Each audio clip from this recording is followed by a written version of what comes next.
नाज़रीन तसव्वुर कीजिए आप अपने घर में बैठे आराम से चाय पी रहे हैं, अचानक आपके मोबाइल की स्क्रीन पर एक नोटिफिकेशन आता है कि आपका बैंक अकाउंट मुंजमद कर दिया गया है।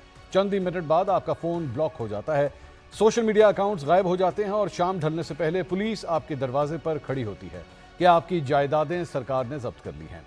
अब आपको 3 माह के लिए इलेक्ट्रॉनिक ट्रैकर पहनना होगा। नाज़रीन, ये किसी हॉलीवुड की ड्रानी फिल्म का स्क्रिप्ट नहीं बल्कि Punjab control of habitual offenders and anti social behaviour bill 2026 के रूप में पंजाब के शहरियों की दहलीज पर दस्तक देने वाली एक हौलनाक हकीकत है।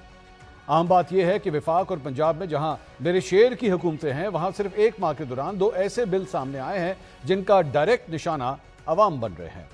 एक तरफ वफाक में Pakistan Telecommunication Reorganization Amendment Act 2026 के जरिए आपकी ज़ाती जायदाद पर आपका मालिकाना हक छीन कर प्राइवेट कॉर्पोरेट सेक्टर को जगह ना देने पर करोड़ों के जुर्माने की तलवार लटकाने की कोशिश की जा रही थी, जिस पर वज़ीर आज़म ने तनकीद के बाद एक कमेटी बना दी।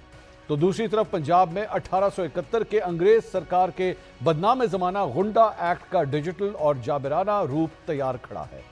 अब इस कहानी का अगला मोड़ देखिए, जहां मंडी बहाउद्दीन से मुस्लिम लीग नून के रुकन असेंबली और रिटायर्ड जज खालिद महमूद रांझा का पेश करदा ये बिल पंजाब असेंबली के कायमा कमेटी बराए दाखिला से पास तो हुआ, मगर स्पीकर पंजाब असेंबली ने अपोजिशन के तहफ़्फ़ुज़ात के बाद कायमा कमेटी को वापस भिजवा दिया।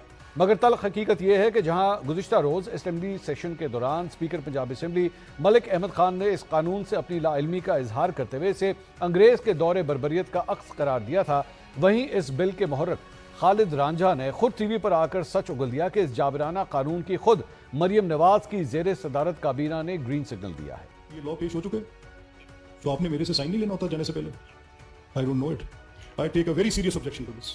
राना आफ्ताब साहब, मुमकिन नहीं है कि दोबारा 1871 के दौर का कानून बहाल किया जाए, वो तो नौबादियाती निज़ाम का कानून था। ये कानून जैसे इस अखबार के तराशे में इस शक्ल में लाने का मतलब ये है कि जो 1959 में गुंडा एक्ट के कानून को अयूब खान ने मैजिस्ट्रेट के साथ और 1781 में ब्रिटिश राज में पूरे ट्राइब को क्रिमिनलाइज करते थे, तो उनको इंडिविजुअल पे जाने की तो इंग्लैंड की लॉ रिपोर्ट कमेटी ने कॉलोनियल टाइम में इजाजत नहीं दी थी। आपकी गुफ्तगू से जो मैं अखज़ कर सका हूँ कि इस कानून के तहत एंटी सोशल बिहेवियर तो अदालत डिटरमिन करती है, अदालत तय करती है कि कौन अनडिजायरेबल है। जी राणा साहब, आपके इल्म में है ये कानून? नहीं सर, बिल्कुल इल्म में है। राणा साहब ये कह रहे हैं कि आप डीसी और डीपीओ को ये इख्तियार देंगे कि वो ये तय कर दें कि कौन शख्स डिजायरेबल नहीं है, तो आप ये इख्तियार दे रहे हैं, वाकई दे रहे हैं? सर ऐसे ही है। चीफ मिनिस्टर पंजाब है, उनकी मुशावर शामिल है इस बिल में। चीफ मिनिस्टर पंजाब की अप्रूवल कैबिनेट की अप्रूवल से आया है और चीफ मिनिस्टर पंजाब कैबिनेट को हेड करती है। नाज़रीन, अगरचे स्पीकर पंजाब असेंबली ने अपने गुज़िश्ता रोज़ दिए जाने वाले रिमार्क्स पर आज वजाहत जारी की है, मगर उन्होंने अपनी इस वजाहत में इस बिल के खदोखाल पर बात नहीं की। Punjab control of habitual offenders and anti social behaviour bill का जायज़ा लिया जाए तो इस मुजवज़ा कानून के तहत समाज दुश्मन रवैये की मुबहम कैटेगरीज बनाई गई हैं कि अगर आपने सोशल मीडिया पर कुछ बोला या अवामी जगह पर किसी बात पर एहतजाज किया जो किसी को पसंद ना आया, तो थानों में बैठे थानेदार और ब्यूरोक्रेट्स ये तय करेंगे कि समाज दुश्मन रवैया क्या है और गलत मालूमात की तारीफ क्या है।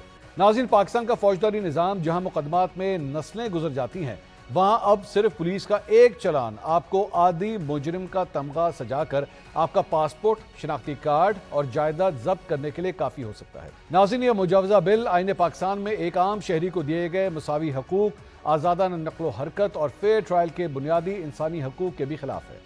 शहरियों को हकूक देने के बजाय उनकी गर्दनें नापने का यह शौक नया नहीं है, मगर मेरे शेर की हुकूमत में शायद इख्तियारात की ये भूख तमाम हदें पार कर चुकी है।